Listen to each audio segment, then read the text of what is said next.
I know you're busy. I know you're tired. I know you're burnt out. You're hungry. You are this, you are that. You're planning a vacation. You have an event coming up. Uh, you have to take the children to XYZ party and XYZ tennis, blah, blah, blah. I know. I also know that you're doing this on your phone. I know that you have dead time, but you rather do things that are just like brain dead activities. You just want to veg on the couch. Well, the thing is, when you do that, you don't get to complain and say you don't have time. You don't get to complain and say, oh, I'm busy. Because you're not that busy. And then for others that you're like, well, Kepo, it's not that I'm that busy. And it's not that I'm afraid to just do it. It's none of that stuff. It's just that I feel this way, like almost like imposter syndrome, or I feel like I'm not good enough. It's deeper than that. It's a trauma response. People like throwing that phrase around these days, trauma response. You have not even been diagnosed with anything. You're just psychoanalyzing yourself. And any other thing that we want to pull from our excuse bags. Okay, I get it. You feel like you're less than. You feel like a phony, or you feel like you're not quite ready.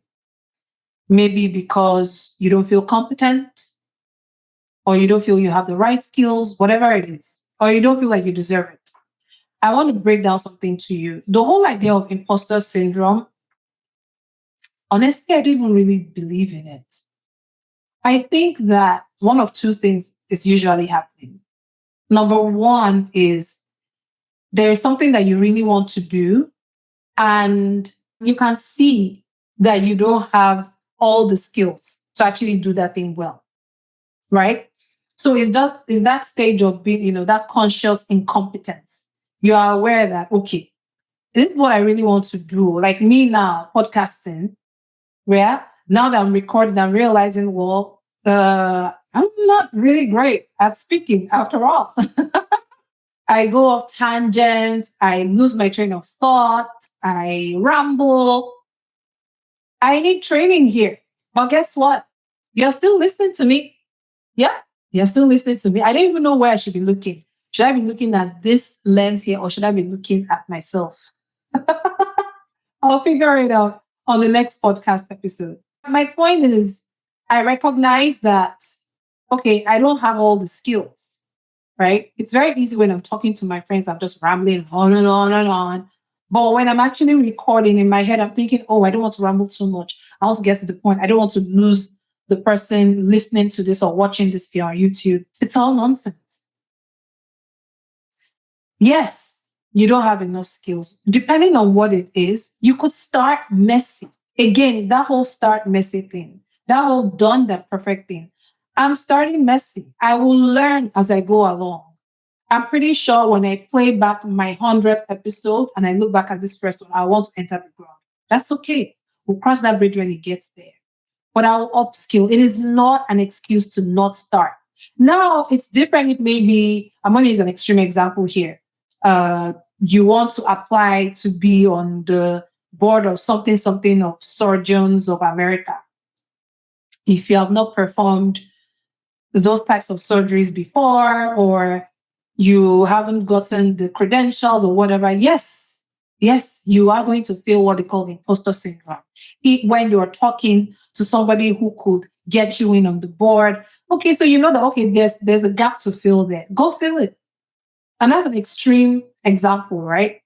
Maybe you are applying for certain jobs in consulting, for example, and you know that, wow, these people, like, they need you to think on your feet. But I have not been doing a lot of stuff to think analytically. I don't feel really great about this interview. Then go pick up examples and exercises online to help you think, to help you exercise the analytical side of your brain.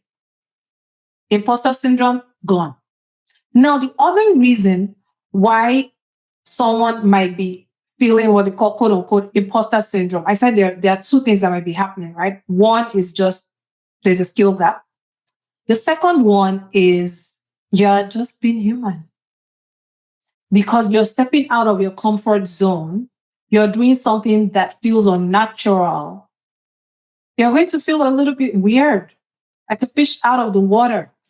It's normal. Embrace it. Maybe we should not call it imposter syndrome. It's just the self-awareness. And talking about how to actually embrace that is a completely different podcast episode. Today, we're staying focused on why you will never be ready. And I'm giving you all the reasons why you just need to start. That's it. And before this podcast episode ends, I want to think about if there is one more thing I can give to that one person who is still thinking, yeah, okay, well, this is, I'll do it another day if I'm not giving you the push. Okay, here it is. The next time you say no again to yourself and to what you really want to do and you procrastinate, it means you're saying yes to something else that is not as important to you. So at some point, you're going to have to decide how important that thing is to you and how badly you want to start. And if you find that it's not that important to you, or you're not willing to start because you have all these other things going on, then please lower your standards and stop talking about it. Lower your standards and stop saying you're going to do it, you want to do it.